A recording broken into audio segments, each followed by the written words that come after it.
15% নয়, আবাসন খাতে মাত্র 2 থেকে 3% অর্থ বিনিয়োগ করে অপ্রদর্শিত অর্থ বৈধ করার যে সুযোগ বাজেটে দেওয়া হয়েছে তা মেনে নেওয়া যায় না। সোমবার রাজধানীর ব্র্যাকিন সেন্টারে এসডিজি বাস্তবায়নে নাগরিক প্ল্যাটফর্ম সিটিজেন প্ল্যাটফর্ম ফর এসডিজিএস আয়োজিত জাতীয় বাজেট 2024-25 ও বিরাজমান পরিস্থিতি, অসুবিধাগ্রস্ত মানুষের প্রাপ্তি শীর্ষক এক সংবাদ সম্মেলনে এমনটি জানিয়েছেন সংগঠনটির সদস্যরা। সংবাদ সম্মেলনে সিপিডির senior research fellow Taufiqul Islam Khan মূল প্রবন্ধ উপস্থাপন করে বলেছেন, আয়করে কোথায় ছাড় আছে সেটা বাজেটে বলা হয়েছে।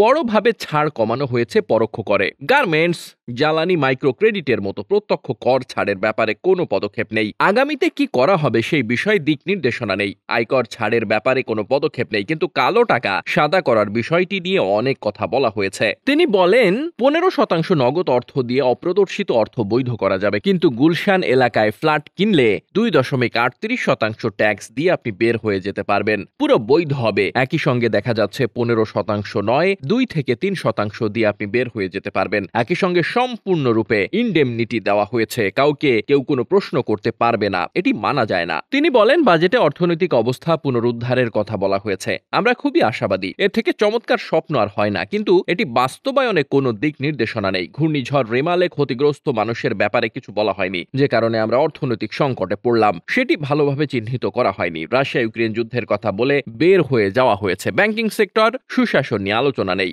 বাজারে অনিয়ম, অর্থ পাচার রোধে কি হবে, দায় দেনার ক্রাইসিস চিহ্নিত করা হয়নি।